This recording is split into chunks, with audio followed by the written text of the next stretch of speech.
নমস্কার, দেখছেন সিটিভিএন। আমি পায়েল নিয়ে এসেছি হেলথলাইন। সুস্থ থাকার এবং শরীরকে সুস্থ রাখার একমাত্র ঠিকানা আমাদের এই অনুষ্ঠান হেলথলাইন। আপনারা জানেন, প্রত্যেক দিন এই অনুষ্ঠানে আমরা বিশেষ একটি বিষয়ে আলোচনা করে থাকি। আমাদের সাথে থাকেন বিশেষজ্ঞ, তার সাথে আলোচনা পর্যালোচনার মাধ্যমে আমরা রোগ, সমস্যা, তার সমাধান এই নিয়ে আলোচনা করে থাকি। আজকে আমাদের সাথে রয়েছেন বিশেষ অতিথি ডক্টর সায়ন পাল, সিনিয়র ক্যান্সার স্পেশালিস্ট। আপনাকে অসংখ্য ধন্যবাদ আমাদের সাথে আজ থাকার জন্য এবং আপনাকে সিটিভিএনে স্বাগত জানাই। ডাক্তারবাবুর সাথে যখন আপনাদের পরিচয় করিয়ে দিচ্ছিলাম, তখনই নিশ্চয়ই বুঝে গেছেন আজকের বিষয়টা কি হতে চলেছে। ক্যান্সার। তবে আমাদের শরীরের বিভিন্ন অংশে ক্যান্সার হতে পারে। আজকে আমাদের বিশেষ আলোচনা মুখ এবং গলার ক্যান্সার, যা বিশেষ একটি সমস্যা এখন দেখা দিচ্ছে। অধিকাংশ ক্যান্সার পেশেন্ট যারা রয়েছেন তারা আক্রান্ত হচ্ছেন এই মুখ এবং গলার ক্যান্সারে। আজ তাই প্রথম প্রশ্ন ডাক্তারবাবুকে যেটা জিজ্ঞেস করব, ক্যান্সার কি সেটা প্রথমে জানবো, তারপর তো কিভাবে বিভিন্ন অঙ্গে ছড়িয়ে পড়ছে সেই দিকে যাব। হ্যাঁ, ক্যান্সার কি সেটা আমি একটু খুব সোজাভাবে বুঝিয়ে দেওয়ার চেষ্টা করছি। আমাদের শরীরের প্রত্যেকটা টিস্যু বা অর্গান, মানে প্রত্যেকটা অঙ্গ কোষ বা সেল দিয়ে তৈরি। এই সেলটার একটা সেল থেকে দুটো, দুটো থেকে চারটে, চারটে থেকে আটটা, এমনি করে বিভাজিত হয়ে এটা বৃদ্ধিপ্রাপ্ত হয় বা বাড়ে। এবার সেই বৃদ্ধিটা কিন্তু খুব নিয়ন্ত্রিত, আমরা বলি কন্ট্রোল সেল গ্রোথ। মানে একটা সময়ের পর প্রত্যেকটা কোষ বার্ধক্যপ্রাপ্ত হয়, সেই কোষটি মারা যায় এবং তাকে নতুন কোষ রিপ্লেস করে, এবং তার বৃদ্ধি কিন্তু একটা সময়ের পরে থেমে যায়। কিন্তু ক্যান্সারের ক্ষেত্রে দেখা যায় কোনো একটি কোষ, সেটি ক্রমাগত আনকন্ট্রোলড তার গ্রোথ হচ্ছে, ক্রমাগত সেটা বৃদ্ধিপ্রাপ্ত হচ্ছে, বিভাজিত হচ্ছে এবং হয়ে একটি মাংসপিণ্ড তৈরি করছে। সেটা কেন হয়? তার কারণ আমাদের কোষের মধ্যে যে ডিএনএ থাকে, সেই ডিএনএতে এই বৃদ্ধি নিয়ন্ত্রণ হয়। মানে তার একটা অংশে বৃদ্ধি নিয়ন্ত্রণ করে, একটা অংশ সেটা যাতে বিভাজিত না হয় সেটা নিয়ন্ত্রণ করে। এবার কোনোভাবে সেই ব্যালেন্সটা বিঘ্নিত হয়ে গেলে সেখানে একটা কোষ বিভাজিত হয়ে মাংসপিণ্ড তৈরি হয় এবং সেইটি তার আশপাশের সমস্ত অর্গানের মধ্যে ছড়িয়ে পড়ে। এইটাই ক্যান্সার। এবং এটা যদি ব্লাডের মাধ্যমে এবং লসিকার মাধ্যমে শরীরের অন্যান্য জায়গায় ছড়িয়ে সেখানেও এরকম একটি মাংসপিণ্ড বা একটা টিউমার তৈরি করে, যে টিউমারটা ওখানেও ওই অঙ্গটাকেও বিকল করে দেয়। এইটাই ক্যান্সার। এবার এই ক্যান্সার সাধারণত হয়, আমি যেটা বললাম, যে কোষের মধ্যে যে ডিএনএ থাকে, সেই ডিএনএর মধ্যে একটা মেকানিজম আছে বা একটা পদ্ধতি আছে এই গ্রোথটাকে কন্ট্রোল করার। এই পদ্ধতিটা নষ্ট হয়ে যায়। নষ্ট কিরমভাবে হয়? নষ্ট হয় আমরা বলি ক্রমাগত ইনসাল্টের ফলে বা ক্রমাগত আঘাতের ফলে। এই আঘাতটা শরীরের বাইরে থেকে আসতে পারে, আবার আঘাতটা শরীরের ভেতর থেকে আসতে পারে। যেমন ধরুন, আপনি যেসব খাবার দাবার খাচ্ছেন, বা ধরুন কেউ নেশা করছেন, সিগারেট হোক, তামাক বা অ্যালকোহলের নেশা করছেন, সেই সব বা পলিউশন থেকে, সেই সব ক্ষতিকারক পদার্থ থেকে আসতে পারে ক্রমাগত আঘাত। আবার শরীরের মধ্যে যে টক্সিক পদার্থ বা বিষজাত পদার্থ তৈরি হচ্ছে বিভিন্ন মেটাবলিজমের ফলে, সেগুলি থেকেও কিন্তু ক্রমাগত আঘাত আসতে পারে। অতএব এই আঘাত থেকে যদি এই ব্যালেন্সটা নষ্ট হয়ে যায়, তখনই কিন্তু ক্যান্সার দেখা দেয়।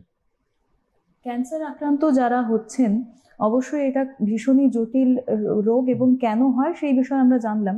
কিন্তু আজকের বিষয় যেটা গলা এবং মুখের ক্যান্সার, তো এই বিষয়ে ক্যান্সার আক্রান্ত রোগীরা কত শতাংশ, আপনি তো চিকিৎসা করেছেন, কতটা এই সমস্যাটা নিয়ে আসে? এবার খুবই একটা দুর্ভাগ্যজনক ব্যাপার যে এই মুখের আর গলার ক্যান্সারে কিন্তু আমরা সারা পৃথিবীর মধ্যে সবচেয়ে বেশি সংখ্যক রোগী ভারতবর্ষে বা ভারতীয় উপমহাদেশে রয়েছে।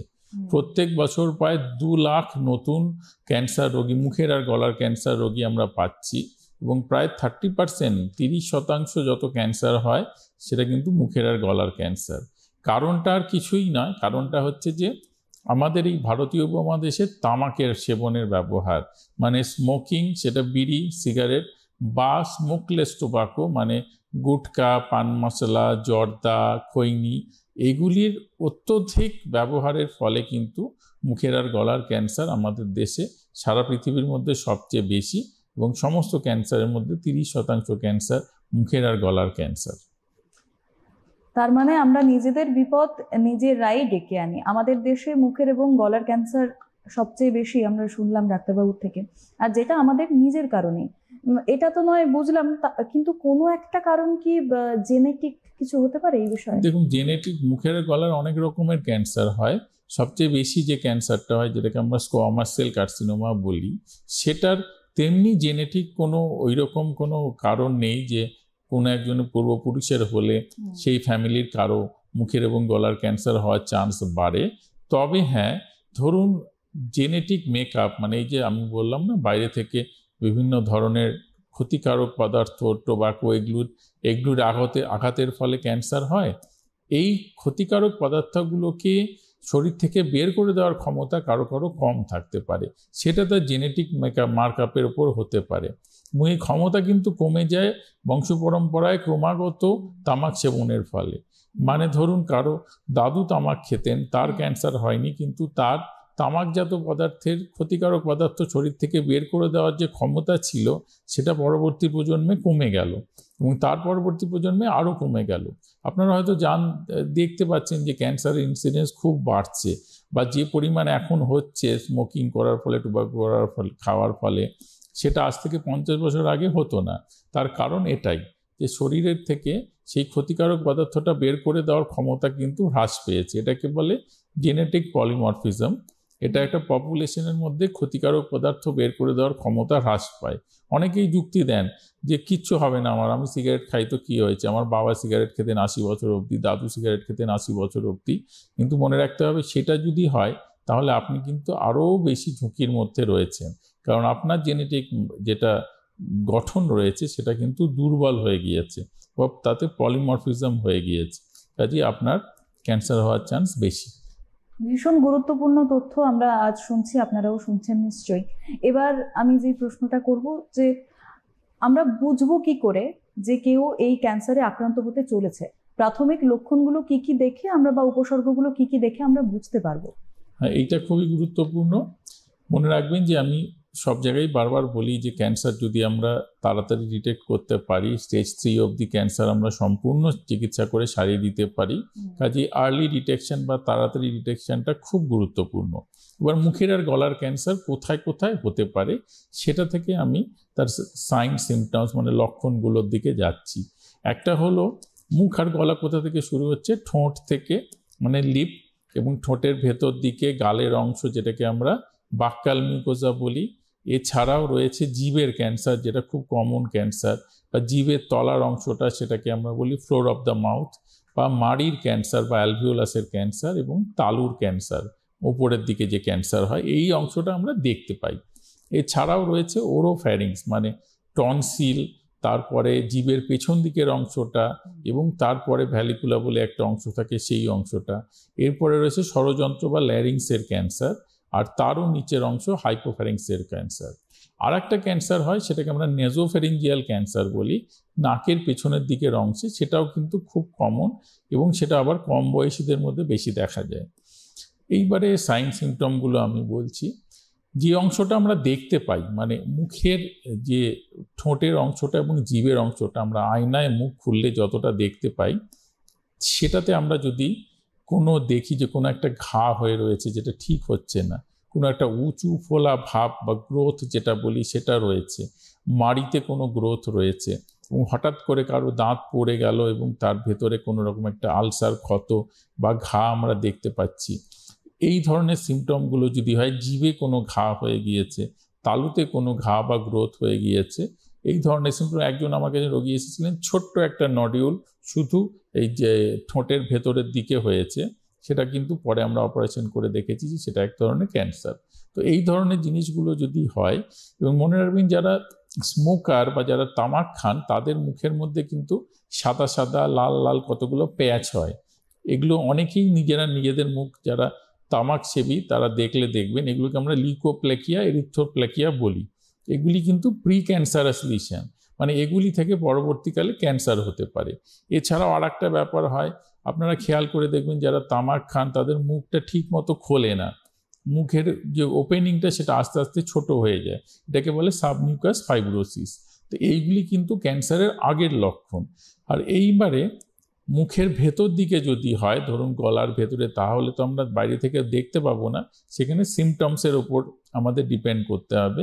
যেমন ধরুন খাবার গিলতে, খাবার আটকে যাওয়া, আর গিলতে কষ্ট হওয়া, গলার স্বর হঠাৎ করে বসে যাওয়া এবং গলার স্বর ঠিক না হওয়া। এছাড়াও কারো কারো ক্ষেত্রে শ্বাসকষ্টও হতে পারে। আর নেজোফেরিংস ক্যান্সারের ক্ষেত্রে নাকের পেছনে যেটা হয়, নাক বন্ধ হয়ে যায়, নিঃশ্বাস নিতে কষ্ট হয়। গলায় যদি দেখেন যে কোনো লিম্ফ নোড দেখা গিয়েছে, গ্ল্যান্ড যেটা আমরা বলি না যে গলায় গ্ল্যান্ড ফুলে গিয়েছে, তো গলায় যদি দেখি আমরা লিম্ফ নোড দেখা গিয়েছে, হাত দিলে আমরা ফিল করতে পারি অনেক সময় যে গুটলি মতো হয়েছে, এগুলি মুখ আর গলার ক্যান্সারের মূলত লক্ষণ। এগুলি হলে অবশ্যই বিশেষজ্ঞ ডাক্তারবাবুর পরামর্শ নিন এবং সঠিক চিকিৎসা করান। বাহ, একেবারে সহজভাবে সুন্দরভাবে বুঝিয়ে দিলেন প্রত্যেকটা লক্ষণ কি হতে পারে, কিংবা তাদের সংজ্ঞা, ডেফিনেশন বা তাদের টার্মগুলোকে কি বলে, সবটাই আমরা বুঝতে পারলাম।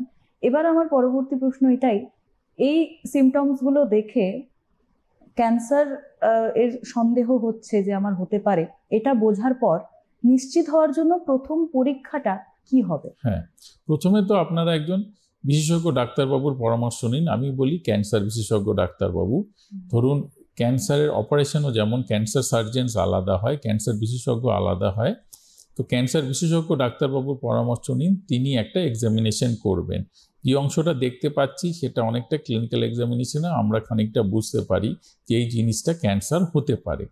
এছাড়া কিছু সহজ মানে ইনভেস্টিগেশন রয়েছে, যেমন আমরা বলি ফাইবার অপটিক ল্যারিঙ্গোস্কোপি বা নেজোফ্যারিঙ্গোস্কোপি, মানে একটা এন্ডোস্কোপি দিয়ে গলার ভেতরটা, নাকের পেছনটা দেখে নেওয়া। এবং অবশ্যই যদি আমরা কোনো গ্রোথ দেখতে পাই তাহলে তার বায়োপসি নিতে হবে। মনে রাখবেন, বায়োপসি নিলে কিন্তু ক্যান্সার ছড়ায়, এটা ভুল ধারণা। বায়োপসি নিলে আমরা ইম্পর্টেন্ট তথ্য পাই। প্রথমত এটা ক্যান্সার কি ক্যান্সার নয় সেটা জানতে পারি। ক্যান্সার ছাড়াও আরও বিভিন্ন কারণে এই যে সাইন সিমটমগুলো বললাম সেগুলি হতে পারে। দ্বিতীয়ত হলো কী ধরনের ক্যান্সার সেটা বুঝতে পারি। তৃতীয়ত হলো অনেক ক্ষেত্রে চিকিৎসায়, কোন চিকিৎসায় সাড়া দেবে সেটাও অনেক ক্ষেত্রে আমাদের এই বায়োপসি পরীক্ষা থেকে আমরা জানতে পারি। বায়োপসি করে যদি ক্যান্সার হয় তখন আমরা স্টেজিং ওয়ার্কআপ বলি, মানে ক্যান্সারের স্টেজ কি সেটার জন্য ইনভেস্টিগেশন করি। খুব ভালো ইনভেস্টিগেশন হলো এফডিজি পেট সিটি স্ক্যান, নতুন ধরনের একটা স্ক্যান, যে স্ক্যানটা আমাদের সঠিক টিউমার কতটা রয়েছে, কোথাও ছড়িয়েছে কিনা, শরীরের অন্য জায়গায় কোথাও ছড়িয়েছে কিনা, এগুলি জানিয়ে দেয়। এছাড়াও অপারেশনের ক্ষেত্রে যদি কোনো রোগীর অপারেশন করতে হয় তাহলে এমআরআই পরীক্ষা করারও প্রয়োজন হতে পারে। এই সব পরীক্ষাগুলির মাধ্যমে আমরা প্রথমে অসুখটাকে ডায়াগনোসিস করি, তারপরে তার প্রপার স্টেজিং করি, যেটা স্টেজ 1, স্টেজ 2, স্টেজ 3 না স্টেজ 4। সেই অনুযায়ী আমরা এর চিকিৎসাটা নির্ধারণ করি বা প্রোটোকলটা তৈরি করি যে এই রোগীর ক্ষেত্রে আমরা কোন চিকিৎসায় সবচেয়ে ভালো রেজাল্ট পাবো। হ্যাঁ, যেমন আপনি বললেন নির্ণয় করার পর কোন কোন পদ্ধতি রয়েছে টেস্ট করার, এটাতেও ধোঁয়াশা থাকে। আর একটা বড় ধোঁয়াশা থাকে চিকিৎসাতে, কখন শুরু হবে বা কি পদ্ধতিতে চিকিৎসা হয় এটা আমাদের মধ্যে অনেকেই জানি না, শুধু শোনা কথা শুনেছি। আজ আপনার থেকে এটাই জানবো যে এই পদ্ধতিটা কি কি রয়েছে ক্যান্সার চিকিৎসার। হ্যাঁ, এবারে এটা সবচেয়ে গুরুত্বপূর্ণ প্রশ্ন, কারণ দেখুন আমরা যতটা পারি প্রিভেন্ট করার তো চেষ্টা করব। প্রিভেন্ট করার চেষ্টা করা সত্ত্বেও আমাদের মধ্যেকার বহু মানুষেরই কিন্তু ক্যান্সারে আক্রান্ত হবেন। তার কারণ ক্যান্সারের ইনসিডেন্স বাড়ছে এবং কিছু কিছু কারণ রয়েছে যেটা আমাদের হাতে নেই। কাজেই ক্যান্সার যে কারো হতে পারে এবং সঠিক চিকিৎসা সঠিক সিকোয়েন্সে সঠিকভাবে হওয়াটা অত্যন্ত জরুরি। বারবার আমি বলছি যে ক্যান্সার আমরা সম্পূর্ণ সারিয়ে দিতে পারি, কিন্তু সারিয়ে দিতে পারি যদি সঠিক চিকিৎসা হয়। সঠিক চিকিৎসা না হলে কিন্তু ক্যান্সার সারানো যায় না। এবার সঠিক চিকিৎসাটা কি? চিকিৎসার 3টে মূল স্তম্ভ রয়েছে ক্যান্সার চিকিৎসা। একটা হলো রেডিয়েশন চিকিৎসা, আপনারা জানেন যে রে দিয়ে চিকিৎসা করা হয়। একটা হলো অপারেশন বা সার্জারি, আর 3 নম্বর হলো কেমোথেরাপির চিকিৎসা। মুখ আর গলার ক্যান্সারের মূল চিকিৎসাগুলি হলো অপারেশন এবং রেডিয়েশন, এবং খুব কিছু কিছু ক্ষেত্রে, খুব অল্প কয়েকটা ক্ষেত্রে কেমোথেরাপির দরকার হয়। এবার এইটা আমাদের জানতে হবে যে কখন অপারেশন হবে, কখন রেডিয়েশন হবে, কখন অপারেশনের পরে রেডিয়েশন হবে এবং কখন কেমোথেরাপি লাগবে। যেমন ধরুন মুখের বাইরের দিকের ওরাল ক্যাভিটির ক্যান্সার, মানে জিভের ক্যান্সার, মাড়ির ক্যান্সার, বাক্যাল মিউকোসা গালের ক্যান্সার বা ঠোঁটের ক্যান্সার, যেগুলি আমরা দেখতে পাচ্ছি সেগুলিতে আমরা চেষ্টা করি যদি সেটা অপারেবল হয়, মানে সেটাকে অপারেশন করে সুন্দরভাবে কেটে বাদ দেওয়া যায়, ক্লিন বাদ দেওয়া যায়, মানে চারদিকে একটা মার্জিন নিয়ে বাদ দেওয়া যায়, কিছু ছেড়ে আসা নয়, তাহলে সেই অপারেশনটা করি। সেটা cancer surgeon, head neck cancer surgeon এনারা করেন। এবং অপারেশন করার পরে তার প্যাথোলজির উপর নির্ভর করে, মানে অপারেশন করে যেটা বেরোলো তার পরীক্ষার উপর নির্ভর করে আমরা ঠিক করি যে রেডিয়েশন চিকিৎসা লাগবে এবং তার সাথে কিমোথেরাপি লাগবে কি লাগবে না। বেশিরভাগ ক্ষেত্রেই অপারেশনের পরে রেডিয়েশন লাগে। অনেক রোগী জিজ্ঞেস করেন যে ডাক্তারবাবু সবই তো কেটে বাদ দিয়ে দিয়েছে, তাহলে আবার কেন রেডিয়েশন লাগছে? মনে রাখবেন এই জিনিসটা কিন্তু আমরা 100 বছর ধরে ঠেকে ঠেকে শিখেছি যে শুধু অপারেশন করে ক্যান্সার কিওর করা যায় না। মাইক্রোস্কোপিক টিউমার সেল যেগুলো চোখে দেখা যায় না, সেগুলি ওই জায়গায় রয়ে যায়, যেগুলিকে আমাদের রেডিয়েশন চিকিৎসা দিয়ে মেরে ফেলতে হয়, ফেলে ক্যান্সারকে কিওর করতে হয়। কিছু কিছু ক্ষেত্রে ক্যান্সার একটু অ্যাডভান্স হলে এই রেডিয়েশনের এফেক্টটা বাড়ানোর জন্য অল্প অল্প ডোজে কেমোথেরাপিরও প্রয়োজন হতে পারে। এরপরে আসছি আমি যে মুখের ভেতর দিকের ক্যান্সার, যেটা দেখা যায় না, যেমন ধরুন জিভের পেছন দিকে, ওরোফ্যারিংস বা ষড়যন্ত্রের ক্যান্সার। এক্ষেত্রে কিন্তু মূল চিকিৎসা হলো রেডিয়েশন চিকিৎসা। এবং রেডিয়েশন চিকিৎসার সাথে কিছু কিছু ক্ষেত্রে অ্যাডভান্স ডিজিজ হলে কিমোথেরাপি চিকিৎসা অ্যাড করা হয় রেডিয়েশন চিকিৎসার এফেক্টটা বাড়ানোর জন্য। রেডিয়েশন এবং কেমোথেরাপি চিকিৎসা দিয়ে সম্পূর্ণ সুস্থ করে দেওয়া যায়। এবার যদি খুব অ্যাগ্রেসিভ হয়ে যায়, খুব অ্যাডভান্স হয়ে যায়, ষড়যন্ত্রের ক্যান্সারের ক্ষেত্রে বলছি, ষড়যন্ত্রের ক্যান্সারের অপারেশন হলো ষড়যন্ত্র টোটালি বের করে দেওয়া। ফলে একজন রোগী বাকশক্তি হারান এবং শ্বাস প্রশ্বাসের জন্য গলার এখানে একটা টিউব করে দিতে হয়। তাই আমরা ষড়যন্ত্র প্রিজার্ভ করে রেডিয়েশন চিকিৎসার মাধ্যমে তার বাকশক্তিকে বজায় রেখে সম্পূর্ণ সুস্থ করতে পারি। সারা পৃথিবী জুড়ে রেডিয়েশন চিকিৎসাই এখন ষড়যন্ত্রের ক্যান্সারের মূল চিকিৎসা। কিন্তু যদি খুব অ্যাডভান্স হয়ে যায়, যেখানে ল্যারিংসটা সম্পূর্ণ নষ্ট হয়ে গিয়েছে, সেখানে কিন্তু আমাদের ষড়যন্ত্র কেটে বাদ দিতে হয়। ষড়যন্ত্রের নিচের ক্যান্সারের ক্ষেত্রেও মূল চিকিৎসা রেডিয়েশন চিকিৎসা। আর যেটা নেজোফ্যারিংস ক্যান্সার বললাম, তার চিকিৎসা হলো কেমোথেরাপি, রেডিয়েশন এবং কেমোথেরাপি একসাথে। মনে রাখবেন নেজোফ্যারিংস যেমন কম বয়সীদের মধ্যে দেখা যায়, তেমনি নেজোফ্যারিংসের কিওরের হারও কিন্তু অত্যন্ত বেশি। আমার অনেক রোগী রয়েছেন যারা বিগত 8 বছর 10 বছর আগে তাদের চিকিৎসা হয়েছে এবং তারা সম্পূর্ণ সুস্থ হয়ে স্বাভাবিক জীবনযাপন করছে। তবে মূল চিকিৎসা হলো অপারেশন, রেডিয়েশন এবং কেমোথেরাপি। হেড নেক, মুখ আর গলার ক্ষেত্রে রেডিয়েশন এবং অপারেশন মূল চিকিৎসা। কিছু কিছু ক্ষেত্রে কেমোথেরাপি চিকিৎসার দরকার হতে পারে। অনেক কিছু জানতে পারছি যেগুলো আমাদের অনেকেরই জানা ছিল না। এর মধ্যে আমার আর একটা ছোট্ট প্রশ্ন জাগলো এতগুলো কথা শোনার পর। কেমোথেরাপি এবং রেডিয়েশন, যা শুনলাম রেডিয়েশন থেরাপিটাকে আরেকটু জোরালো করার জন্য কেমোথেরাপিটা দেওয়া হয়, কিন্তু এই দুটো থেরাপির মধ্যে ফারাক কি পদ্ধতিগত দিক দিয়ে? হ্যাঁ, এবার আমি দুটো বলছি, অনেকেই এটা একটু ভুল করেন। রেডিয়েশন চিকিৎসা বা রেডিওথেরাপি হলো একটা হাই এনার্জি এক্সরের মাধ্যমে, এখন আমরা এক্সরে ইউজ করি, আগে গামা রে ব্যবহার করা হতো, রেডিও অ্যাক্টিভ রে। সেই এক্সরের মাধ্যমে ক্যান্সারের কোষগুলোকে বিনষ্ট করে দেওয়া।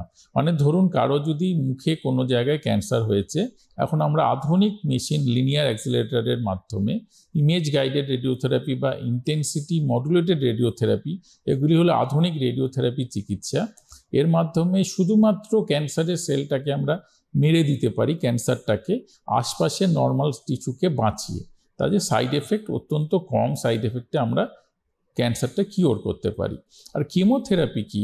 কেমোথেরাপি হলো অ্যাকচুয়ালি ওষুধ, মানে ইনজেকশনের ওষুধ, বা এখন কিছু কিছু ওরাল ওষুধও বেরিয়েছে, মূলত ইনজেকশনের ওষুধ। এই ইনজেকশনের ওষুধটা নার্ভে ভেনের মাধ্যমে আমাদের শরীরে শিরার মাধ্যমে ঢুকিয়ে দেওয়া হয় এবং সেটা রক্তের মাধ্যমে শরীরের সব জায়গায় যায় এবং ক্যান্সার সেলকে বিনষ্ট করে। এটা ধরুন ক্যান্সার সেল কিছু কিছু তো হতে পারে যে রক্তের মাধ্যমে সারা শরীরে ঘুরে বেড়াচ্ছে রোগীর, সেগুলিকে মেরে দেওয়ার জন্য এটা খুব গুরুত্বপূর্ণ, বা ক্যান্সার সেলকে মেরে ক্যান্সারকে ছোট করার জন্য অত্যন্ত গুরুত্বপূর্ণ।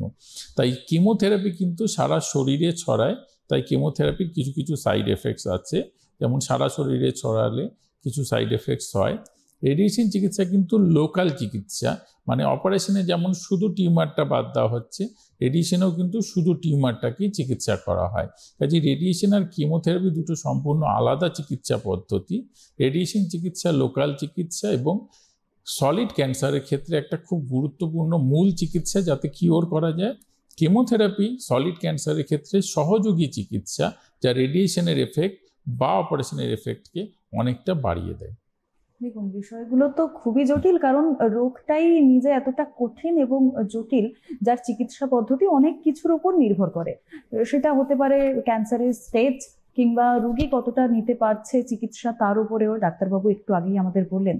এবার আমি জানতে চাইবো যে উভয় ক্যান্সার, যে বিষয়ে আমরা কথা বলছি, সেটা সহ যেই অঙ্গে আমাদের ক্যান্সার হয়, কতটা নিরাময়যোগ্য? হ্যাঁ, এইটা গুরুত্বপূর্ণ প্রশ্ন। অনেকেই ক্যান্সার ডিটেকশন হলে বা ক্যান্সার ধরা পড়লে হাল ছেড়ে দেন এবং খুব হতাশ হয়ে পড়েন, এবং অনেক ক্ষেত্রেই এই নিরাশা থেকে বা হতাশা থেকে ভুল চিকিৎসা এবং অল্টারনেটিভ চিকিৎসার দিকে অনেকে ঝোঁকেন এবং খুব ভ্যালুয়েবল টাইম নষ্ট করেন। এমনকি শহর কলকাতাতেও অনেক রোগী আমাদের কাছে আসেন যারা খুব গুরুত্বপূর্ণ 3 মাস 4 মাস হোমিওপ্যাথি, আয়ুর্বেদিক বা অল্টারনেটিভ, যেগুলো অবৈজ্ঞানিক কিছু কিছু চিকিৎসা পদ্ধতি রয়েছে যেগুলো এভিডেন্স বেসড নয়, সেই চিকিৎসা পদ্ধতিগুলো মধ্যে দিয়ে গিয়ে তারা খুব গুরুত্বপূর্ণ টাইম, ভ্যালুয়েবল সময় তারা নষ্ট করেন। ক্যান্সার চিকিৎসায় সময়টা খুব গুরুত্বপূর্ণ, এটা মাথায় রাখতে হবে। সঠিক সময় চিকিৎসা করলে কিন্তু আমরা সম্পূর্ণ সারিয়ে দিতে পারি, ক্যান্সারকে আমরা সম্পূর্ণ সারাতে পারি। স্টেজ 3 অবধি আমি বলছি, হেড নেক ক্যান্সারের ক্ষেত্রেও তাই। স্টেজ 3 এবং স্টেজ 4A অবধিও কোনো কোনো ক্ষেত্রে আমরা সম্পূর্ণ সুস্থ করে দিতে পারি সঠিক চিকিৎসার মাধ্যমে। এবং স্টেজ 4B মানে সারা শরীরে যদি ক্যান্সার ছড়িয়ে যায়, সেই ক্যান্সারেরও এখন ভালো ওষুধ, ভালো চিকিৎসা বেরিয়েছে, যার মাধ্যমে রোগীকে অনেকদিন সুস্থ রাখা যায়। তবে মনে রাখবেন যে ক্যান্সারটাকে আমরা স্টেজ 4 অবধি হতে দেব না, সেটা আমাদের একটু সচেতনতা থেকে, একটু সচেতন হলেই কিন্তু আমরা তাকে আগে ডিটেক্ট করতে পারবো। রোগী বা রোগীর পরিজনরা অনেকাংশে ক্যান্সার শব্দটা থেকে ভয় পেয়ে যান, তারা ভয়ের থেকে একটা ডিনায়াল আসে বা একটা অস্বীকার করার মনোভাব আছে যে না, এটা আমার হতে পারে না। তারা শুনতে চান কারো কাছে যে এটা তেমন কিছু সমস্যা নয় এবং সাধারণ চিকিৎসা অল্প ওষুধে সেরে যাবে। এই ধারণা থেকে কিন্তু অল্টারনেটিভ চিকিৎসা, অবৈজ্ঞানিক চিকিৎসা, অবৈজ্ঞানিক চিকিৎসকের দ্বারস্থ মানুষ হন এবং সময় নষ্ট করেন। আমাদের সাইন সিমটম আমরা বললাম, এবং হেড নেক ক্যান্সার খুব কম ক্ষেত্রে এমন হয় যে খুব কম লক্ষণের মধ্যেই স্টেজ 4 হয়ে গিয়েছে। সাধারণত তার লক্ষণ বোঝা যায়, আগে থেকেই বোঝা যায়। এবং আমাদের রোগীরা তো ধরুন 6 মাস 1 বছর মুখের ঘা নিয়ে বারবার সেটা হচ্ছে, সেরে যাচ্ছে বা সারছে না, চলছে, সেই ঘা নিয়েই চলেন, কিন্তু ডাক্তারবাবুর পরামর্শ নেন না। অনেক তামাক সেবনকারী আমি এরকম রোগী পাই, যাদের মুখে ঘা রয়েছে, তারা সে ঘা নিয়েই চলছে, কাউকে কিছু জানাচ্ছে না। কাজেই আর্লি ডিটেকশন হলো কি সাকসেসের। ক্যান্সারটাকে স্টেজ 1 বা 2তে আমাদের ডিটেক্ট করতেই হবে। স্টেজ 3 হলেও আমরা ক্যান্সার কিওর করতে পারি, সেটা এমন কোনো মানে ডিফিকাল্ট নয়। সাইন সিমটম আমি বললাম, একটু সচেতনতা দরকার, তাহলেই আমরা আর্লি ডিটেক্ট করে কিন্তু রোগীকে সম্পূর্ণ সুস্থ করে। যেমন আমার রোগী রয়েছেন জিভের ক্যান্সারের রোগী, যার জিভে অপারেশন হয়েছে, রেডিয়েশন হয়েছে, প্রফেশনাল সিঙ্গার, তিনি কিন্তু আবার তার প্রফেশনাল সিঙ্গিং প্রফেশনে ফিরে গিয়েছেন। আমার এমন রোগী রয়েছেন যিনি সঙ্গীতের শিক্ষক, বিশ্ববিদ্যালয়ের সঙ্গীত শিক্ষক, যার ষড়যন্ত্রের ক্যান্সার হয়েছে। রেডিয়েশন চিকিৎসা করে কিন্তু আমরা তার ষড়যন্ত্রের ক্যান্সার সম্পূর্ণ সারিয়েছি এবং তিনি কিন্তু আবার শিক্ষকতায় ফিরে গিয়েছেন। তিনি বিভিন্ন দেশে নিজের গানের পারফরমেন্স করে যাচ্ছেন। অতএব ক্যান্সার মানে কিন্তু ডেথ সেন্টেন্স নয়, ক্যান্সার সেরে যায় এবং সেরে গিয়ে রোগী আবার পুনরায় তার আগের জীবনে, প্রোডাক্টিভ জীবনে ফেরত চলে যেতে পারে। এগুলোই তো ইন্সপিরেশন, যারা আক্রান্ত তাদের কাছে এগুলোই মনোবল বাড়াবে। একবার নিরাময় হওয়ার পর সেটা কি আবার ফিরে আসতে পারে? হ্যাঁ, বাট এটা মনে রাখবেন যে ক্যান্সারের আর একবার ফিরে আসার চান্স অবশ্যই থাকে, সেটাকে অস্বীকার করার কোনো জায়গা নেই। বিশেষ করে রোগী যদি আবার তামাক সেবন বা স্মোকিং শুরু করেন, সেটা ক্ষেত্রে কিন্তু খুব বেশি চান্স। যেমন আমার কাছে এরকম রোগী আসেন যাদের একবার চিকিৎসা হয়েছে, সুস্থ হয়ে গিয়েছে, তারাই লম্বা চিকিৎসার মধ্যে দিয়ে গিয়েছেন, 3-4 বছর পরে তারা ভুলে গেছেন চিকিৎসার কথা, অসুখের কথা, এবং আবার তারা স্মোকিং, আবার তারা টোবাকো নেওয়া শুরু করেছেন, এবং তারপরে দেখা গিয়েছে যে তাদের আবার ক্যান্সার ফেরত এসেছে এবং আবার চিকিৎসা করতে হচ্ছে। কাজেই যে কারণগুলোর জন্য ক্যান্সার হয়, আমি তো টোবাকো একটা বললাম, এছাড়াও ক্রমাগত মুখে আঘাত, যেমন ধরুন অনেকে বলে যে আমি তো সুপুরি খাই, আমি তামাক খাই না, কিন্তু সুপুরি পান মশলা, এগুলোরও কিন্তু ক্রমাগত একটা জায়গায় যদি আঘাত করতে থাকে সেখানে ক্যান্সার হতে পারে। দাঁত যদি কারো শার্প টুথ থাকে, খোঁচা লেগে যায় কন্টিনিউয়াস, বা বাঁধানো দাঁতে কন্টিনিউয়াস খোঁচা লাগে, এগুলি থেকেও ক্যান্সার হতে পারে। কাজেই যে কোনো অভ্যাস থেকে বিরত থাকুন। আবার অবশ্যই হতে পারে, কিন্তু আমরা ক্যান্সার রোগীদের রেগুলার ফলো আপে রাখি, তার হার অত্যন্ত কম। ধারণাটা ভুল যে সব সেরে গেলেও আবার ঠিক একদিন ফেরত আসবে, এটা ভুল। বেশিরভাগ রোগীরই আর ক্যান্সার ফেরত আসে না। অল্প কিছু রোগীর এলেও যেহেতু তিনি যদি রেগুলার ফলো আপে থাকেন, তাহলে তার তাড়াতাড়ি ডিটেক্ট করে আবার চিকিৎসা করে আমরা সুস্থ করে দিতে পারি। কিন্তু আমরা চেষ্টা করব ক্যান্সার প্রিভেন্ট করার। একদম। একটু আগেই ডাক্তারবাবু আমাদের যেটা বলছিলেন যে কেউ ক্যান্সার কেউ আক্রান্ত হওয়ার পর পরিবারের মধ্যে একটা চিন্তার ভাঁজ কপালে তো পড়েই, যে কিভাবে চিকিৎসা হবে বা কি করা যেতে পারে। চিকিৎসার খরচ নিয়েও কিন্তু কম চিন্তা থাকে না। তো সেক্ষেত্রে প্রথমেই একটা আঘাত তাদের উপরে আসে যে এত টাকা কোথায় পাবো। তো সেই দিক দিয়ে দাঁড়িয়ে যেহেতু ক্যান্সার আক্রান্তের সংখ্যা এখন লাফিয়ে লাফিয়ে বাড়ছে, কোনো কি এমন সুযোগ সুবিধা বা সরকারি সুযোগ সুবিধা রয়েছে যে রোগীর পরিবারদের জন্য, যাতে খরচটা সামান্য হলেও কম? এইটা একটা একদম সঠিক কথা বলেছেন। ক্যান্সার চিকিৎসা ব্যয় সাপেক্ষ, এটা অস্বীকার করার কোনো জায়গা নেই। তার কারণ হলো এটা খুব স্পেশালাইজড চিকিৎসা। যেমন ধরুন ক্যান্সারের অপারেশন, সেই অপারেশনও খুব স্পেশালাইজড, তার জন্য অনেক যন্ত্রপাতি লাগে। ক্যান্সারের রেডিয়েশন চিকিৎসাও খুব আধুনিক রেডিয়েশন চিকিৎসা, খুব দামি যন্ত্রপাতি লাগে, বেশ অনেক অনেক কোটি টাকার যন্ত্রপাতি, যে যন্ত্রপাতি দিয়ে তার চিকিৎসা হয়। কেমোথেরাপিও কস্টলি ড্রাগ। এবারে চিকিৎসার ব্যয় সম্পর্কে দুটো জায়গা থেকে আমরা চিকিৎসার ব্যয় বহন করতে পারি। একটা যদি সরকারি ব্যবস্থা, যেখানে সরকার চিকিৎসার ব্যয় বহন করেন, সরকার জনগণের ট্যাক্সের টাকায় সেই চিকিৎসার ব্যয় বহন করেন, এটা হলো সবচেয়ে ভালো পদ্ধতি আমার মতে। কেননা আমার মতে স্বাস্থ্য একটা মৌলিক অধিকার এবং প্রত্যেকটি নাগরিকের সেই অধিকার পাওয়া উচিত এবং বিনামূল্যেই স্বাস্থ্য ব্যবস্থা পাওয়া উচিত। আর একটা হলো প্রাইভেট ব্যবস্থা। এবারে বুঝতে হবে যে দুটোরই কিছু অ্যাডভান্টেজ এবং ডিসঅ্যাডভান্টেজেস রয়েছে। প্রাইভেট ব্যবস্থায় রোগীকে নিজেকেই সেই ব্যয়ভার বহন করতে হয়। বাট সরকারি স্বাস্থ্য ব্যবস্থা আমাদের দেশে রয়েছে, কিন্তু দুর্ভাগ্যজনকভাবে আমাদের দেশে তেমনিভাবে ডেভেলপ হয়নি, বা আমাদের অর্থনৈতিক যে নীতি, সেই নীতিতেও আমাদের দেশে প্রাইভেট চিকিৎসা ব্যবস্থাকে উৎসাহ দেওয়া হয়। কাজেই যদি সরকারি স্বাস্থ্য ব্যবস্থা অ্যাভেল করতে না পারেন, সরকারের কিছু স্বাস্থ্য বীমা রয়েছে, পশ্চিমবঙ্গ সরকারের রয়েছে, অন্যান্য রাজ্য সরকারের রয়েছে, কেন্দ্রীয় সরকারের রয়েছে। এই স্বাস্থ্য বীমার আন্ডারে বিভিন্ন বেসরকারি হাসপাতালে ক্যান্সার চিকিৎসা করানো সম্ভব। অনেক রোগী সেটা জানেন না, এবং অনেক গরিব রোগী আছেন যারা হয়তো একটু ভয় পান যে এই হাসপাতালে আমি যাব, এখানে কি সম্ভব? কিন্তু সম্ভব। বেশিরভাগ হাসপাতালই পশ্চিমবঙ্গের বেসরকারি হাসপাতালে কিন্তু স্বাস্থ্য বীমা, সরকারি স্বাস্থ্য বীমার আন্ডারে চিকিৎসা করানো সম্ভব। অসংখ্য ধন্যবাদ এত গুরুত্বপূর্ণ তথ্য আমাদের দেওয়ার জন্য। এবং অনেক বিষয়ে আমি গ্যারেন্টি দিয়ে বলতে পারি ধোঁয়াশা কেটে গেল চিকিৎসা সংক্রান্ত, কিংবা খরচ নিয়ে সমস্যা, কিংবা মনোবল কিভাবে বাড়াবো। আর সব শেষ কথা যেটা বলতে পারি, prevention is better then cure, এই কথাটা আমরা সকলেই জানি। তাই সচেতনতা বজায় রাখতে হবে যাতে আমাদের এই সমস্যাটা সম্মুখীন আমাদের কখনোই না হতে হয়। তাই সবাই সুস্থ থাকুন, ভালো থাকুন। ডাক্তারবাবুকে অসংখ্য ধন্যবাদ আমাদের সাথে থাকার জন্য। ধন্যবাদ। আপনি অনেক গুরুত্বপূর্ণ তথ্য দিয়ে আজ আমাদের এই আলোচনা সুন্দরভাবে এগিয়ে নিয়ে গেলেন। আর এই ধরনেরই সুস্থ থাকার বিভিন্ন মন্ত্রের খোঁজ নিতে চোখ রাখুন সিটিভিএন এর পর্দায়। দেখা হচ্ছে পরবর্তী পর্বে।